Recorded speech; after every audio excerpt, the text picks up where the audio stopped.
Thanks, Doug. So I wonder who here is a night owl? Who's a night owl? Like to stay up late? The person who's a rooster? You get up early. I don't identify with you at all. I'm sorry. I hate getting up early. I have to do it, but it's painful for me. So do you enjoy getting up early? Like those people? Really? What's going on there? Okay, so I'm neither a night owl or a rooster anymore. I used to be a night owl, but now I'm just tired all the time. So I think when you have a child and then they don't sleep for a while, you kind of go, yeah, I don't think I'm a night owl anymore, but neither do I want to get up early. So there's nothing making me happy, right? So maybe one day when Hetty sleeps all the way through the night, she's only 5, it'll come soon, right? Yeah, what's going on?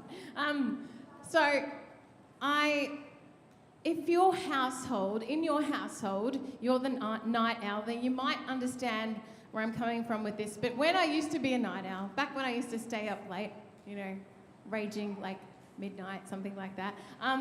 So I wonder how you approach the task of the night owl, which is to have to turn everything off in the house.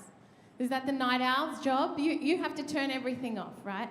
So I don't know if you have a systematic approach. I am not very good at being systematic. Oh, you just clap and all your lights. That doesn't happen in our house, so no. He's not telling the truth. So when I'm the last in bed, most people probably have a system and they kind of do what makes sense. For some reason, I never do what makes sense. I'm usually in the furthest room, and that's the last light I'm turning off, and my bedroom is the other end of the house, and I'm like, okay, all right, I can do this. I'm going to turn this light off, but first I'm going to memorize the house. And then I will be able to walk in the dark, and when I first turn the light off, I don't have great adjusting, like I've got glasses, you can see. My eyes don't adjust very quickly, so I really do have to memorize, and I go, okay, the couch is there's an end table. I'm going to be fine.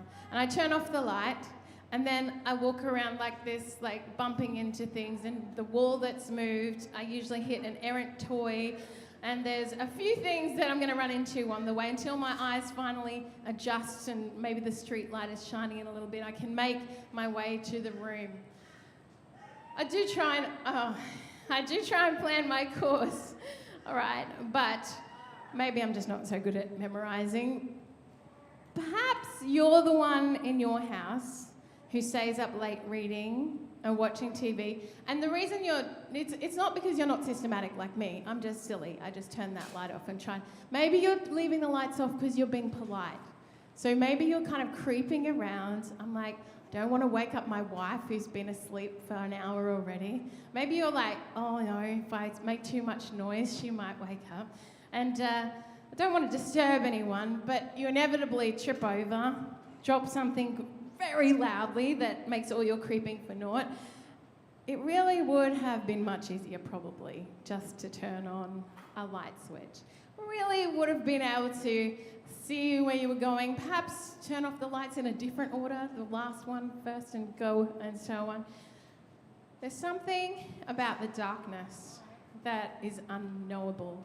We talked to the kids before, and a lot of the kids was like, oh, who's scared of the dark? Oh, yeah, I'm scared of the dark. There's something about darkness that, I guess, just fuels the imagination. What could be there? What could be there in the darkness that I can't see? For kids, it's like the imaginary things like monsters. For me, as an adult, it's walking in the backyard in the dark and I might find a toad. And that is probably the worst of the worst, right? The toad. So if I have to go out at night time, that light is going on. I don't care if I wake up all the neighbours, the floodlight on the backyard is definitely going to be on. I don't want to come across a toad or a rat or stand on something that I don't want to find there. I need a light to shine my path. My imagination is probably worse than what I'll find, but still, I've seen a few toads here in Brisbane. We're talking today about the I am statement found in John, and you might have guessed it. We're talking about I am the light of the world. It's probably a statement that you've heard, if you've been in the church, you've probably heard that maybe a few hundred times before, because it is such a significant statement of Jesus, but it is this kind of visual representation of how we understand who Jesus is. So it's I guess a metaphor we use a lot in the church. In its original context, when Jesus was speaking out these words, "I am the light of the world," he was speaking to a group of Pharisees and others as he actually attended a festival called the Festival of Tabernacles. So this festival during the time of Jesus was one that was full of elaborate ceremony. And it was centered around the expectation of the coming messianic kingdom. It marked the end of the religious calendar year that began in the spring with Passover. So it was the third and final feast in the religious calendar that required Jewish men to make a pilgrimage or to travel to Jerusalem. So in this context, they would gather in celebration for 8 days, and priests would make sacrifices at the great altar in the temple, and together with the pilgrims who had travelled, these rituals would be performed, and there'd be singing of praise, playing of instruments, and giving thanks to God. It was a celebration, a feast, a joyous festival that recognised the provision of God when he brought the people of Israel out of the land of Egypt and celebrated their coming into the promised land. During the festival, they constructed these booths made out of willow branches and vines and decorated with grapes. And they spent time in these spaces to remind them of the time that their ancestors wandered in the desert. It was full of ritual, full of ceremony. And this took place during one of the ceremonies that took place during the feast was one that involved light. So the temple court, sometimes called the Court of Women, was a place where everybody could see into. So in this temple court, they had 4 enormous lampstands that stood in the temple court, and they did this special ceremony around lighting these 4 enormous pillars. And the light was said to be so bright, it lit every courtyard in Jerusalem. So each night, they would light these pillars, and priests and pilgrims came together, and they would sing and dance and play music before these majestic lampstands around in this celebration kind of ceremony. And they would do that until sunrise. And then they would come back together again on the next evening and repeat the process, and the next for 7 nights. This immense pillar of light that penetrated every courtyard in Jerusalem was a symbol that was surrounded with rejoicing and praise. And it reminded the people of Israel of 2 things. The first of which was the light of all lights, the Shekinah glory of God. The Jewish rabbis described the Shekinah glory of God as the visible presence of God dwelling with his people. So the words Shekinah glory don't actually appear together in the Bible, but it was describing something that does happen in the Bible. So this light of all lights, the visible presence of God dwelling with the people, was recorded in several places in the Old Testament.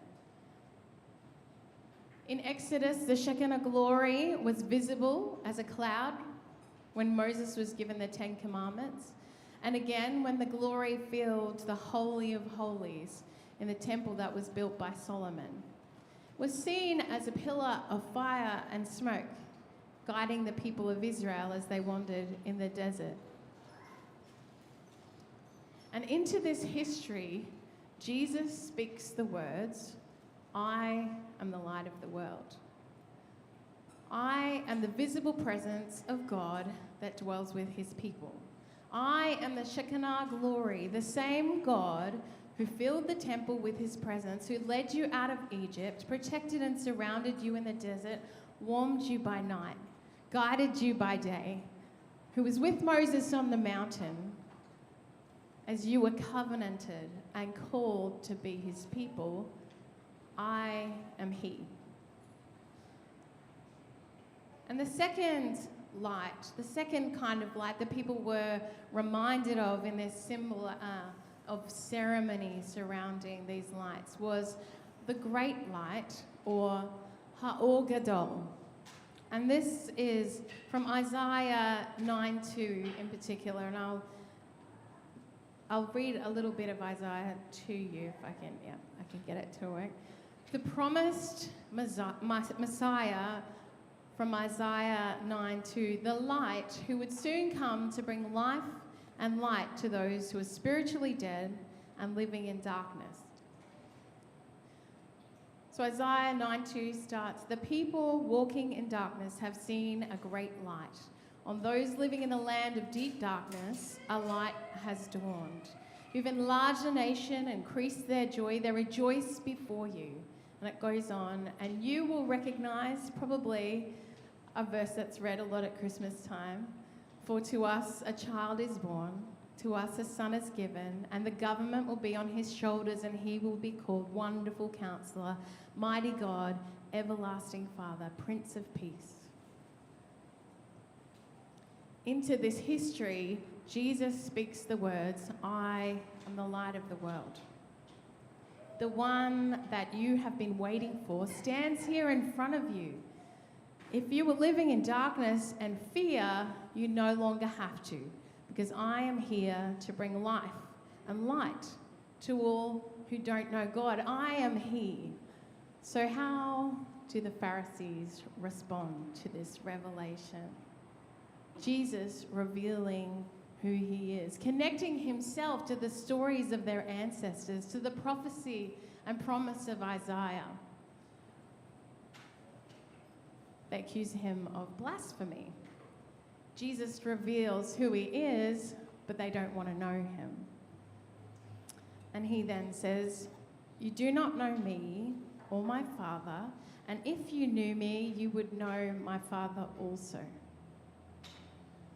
Jesus is the light of the world, a world that needs to know him, but doesn't. The Father is known through his Son, who lived in flesh and blood and is an example of the love of God for his people. For a world that doesn't know Jesus, he can be made known. And now he can be made known through his people. The Greek word for light is phos, and it means to illuminate or to dispel the darkness. It's this pure, brilliant quality of light, a break in the darkness. Now, the Hebrew word for light, as in Ha'or Gadol, is or. It has two definitions. The first is to illuminate or dispel the darkness, and the second is to bring order to something chaotic. You might remember this idea from the creation story in Genesis 1. Before there was anything else, there was darkness. The earth was formless and there was chaos, and into the darkness, God says, let there be light. And light comes into being. The light brings order to the chaos. It dispels the darkness. It's our role to illuminate the world through our actions and our behaviour, to bring light and life to others, but also to bring order in the chaos. How do we bring order in the chaos? We show compassion to the hurting. We show justice and mercy to the oppressed. We show kindness and care in a chaotic world. We've been talking this morning about our community ministries, and we do emergency relief here twice a week with our amazing volunteers, Barbara, Kay, Phil, Marie. Some of the people that we see just have such chaos happening in their lives. One thing upon another kind of just piling on top of them, weighing them down, financially, but also spiritually, and they are just barely keeping life together. They just need someone to listen with compassion, to help with generosity, to dispel the chaos in some small way. And what a privileged position we have to be the light for them. When you're stumbling around in the darkness, things are chaotic. When you switch on the light, order can be restored. Now imagine there's somebody tripping over and stumbling in the darkness, but they don't know where to find the light switch, or even if there is one. We have the gift of the Holy Spirit to help us continue the work of Jesus in the world. This guiding presence that leads, continue to draw us to his will and his way, and urges us to turn on the light switch for others and help bring order in the chaos of this world. We are called to be his lights. You know, sometimes in the Salvos, people associate us with doing good, or because we're part of the church, we feel like we're doing our bit to do good, but actually, are we? So my challenge today is that question of, are you just kind of aligning yourself with a movement and saying, yeah, those guys are looking after those people on Tuesday and Thursday, I'm a good person because I'm part of the Salvos? Or are you living every day to be a light in dark places where you go? Your workplace, the people that you meet on the street, the people that you meet in the shopping centre, the people who serve you, the people who just come up against you in your everyday life should see in you the light of Jesus. So the question is, how will you shine for him today? How will you shine for him this week? I'm going to spend some time in reflection. And it's something that I really want you to ask yourself today. Am I just kind of saying, yeah, I'm part of the Salvos, and when people see me on the street, they say, yeah, they're doing good. They're wearing that uniform, or they have that shield on them. They're part of that Salvos organisation. They're doing good. Or are you actually being the light of Jesus in the world? Don't hide behind a uniform. Don't hide behind a shield. It's time to spend some time in reflection and say, how am I living out my calling for Christ? The band's going to come and they're going to sing for us a song that you will know, but I actually encourage you in this space just to listen, to close your eyes. The sun rises anew every day, a reminder of the true light of the world. It warms, illuminates,